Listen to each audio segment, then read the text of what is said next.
A heart-stopping opener set the tone for Southern Connecticut State University's football season.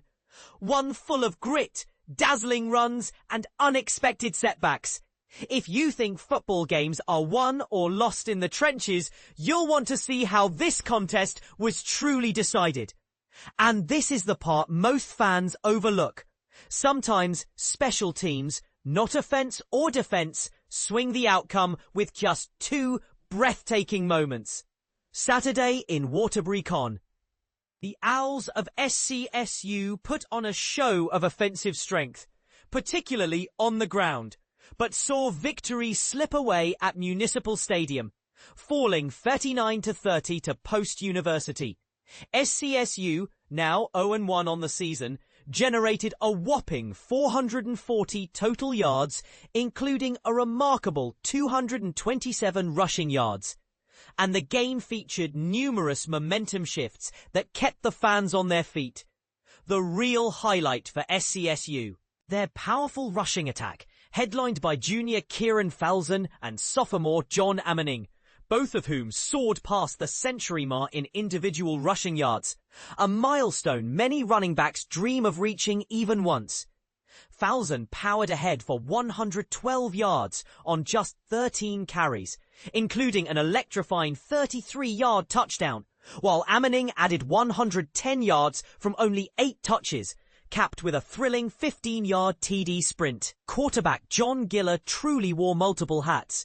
He connected on 14 of 22 passes for 213 yards, threw for a touchdown, and dove in for a crucial 3-yard rushing score himself. Post University got on the board first, piecing together a grinding 13-play, 73-yard drive that concluded with Tyler Fomachan plunging in from 1 yard out, snagging a 7-0 lead midway through the opening quarter. SCSU's response was steady. They marched right to the opposing 13, eventually settling for a 29-yard Daniel Benzie field goal to bring it to 7-3. Linebacker Shane Kanterman led the way on defense, stacking up 13 tackles, including 3 solo efforts, and forcing a critical fumble in the first quarter, proving that even in high-scoring affairs, defense still makes a difference. That turnover set SCSU up with advantageous field position, and though they couldn't capitalize immediately, the momentum slowly tipped. After forcing a punt, the Owls roared 85 yards in only 6 plays, capped by Amaning's shifty 15-yard dash to pay dirt, giving SCSU its first lead, 10-7, just before halftime. Crucially, the defense held the goal line, stopping Post at the 1 as time expired, and sending SCSU to the locker room ahead. But here's where things heated up. SCSU returned from halftime on fire, flying downfield with a rapid 5-play, 85-yard drive, ending in a 37-yard touchdown bomb from Giller to Seth Westover. The Owls led 16-7, though the missed extra point left the door open. And Post kicked it in. Israel Giraldo seized the ensuing kickoff and sprinted 80 yards for an answer, instantly narrowing the gap to 16-14. SCSU wasn't fazed. They struck back as Falzon cut loose for a 33-yard touchdown, stretching the lead to 23-14. But in a shocking repeat, Giraldo returned yet another kickoff, this time 84 yards for a touchdown. A missed PAT made it 23-20, and suddenly every return and snap felt charged with consequence. The fourth quarter was nothing short of a fireworks display on both sides. Post recaptured the lead with a 7-yard TD run from Fomachan, going up 27-23.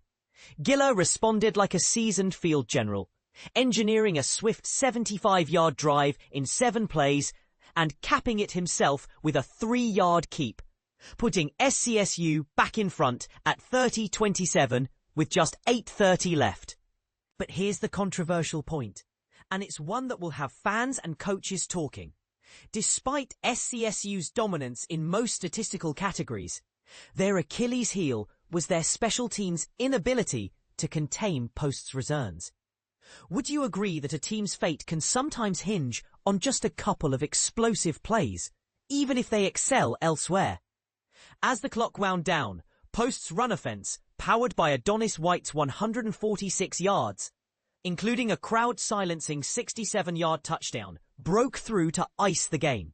Another scoring run by Fomachan stretched the Eagles' lead again, finishing at 39-30 after a series of missed extra points and key plays. On the defensive side, SCSU added 2 forced fumbles and impressively allowed no passing touchdowns.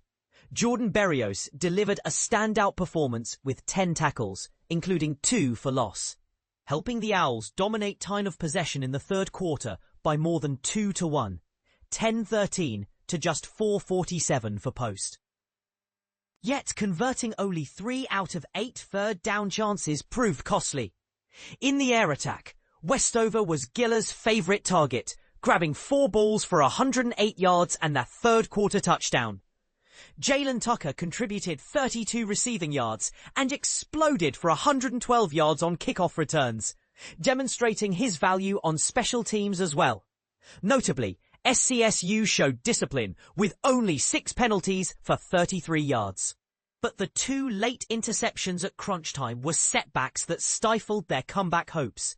Looking ahead, SCSU will be hungry for redemption in their home opener against American International on Saturday, September 20th at 1 p.m. at Jess Dow Field. Will they rally and capitalize on their explosive run game, or will special teams loom large again? So, here's a burning question. Should coaches focus more on shoring up special teams, even when their offense and defense appear in top form? Is it fair for a hard-fought game to teeter on just a couple of massive returns?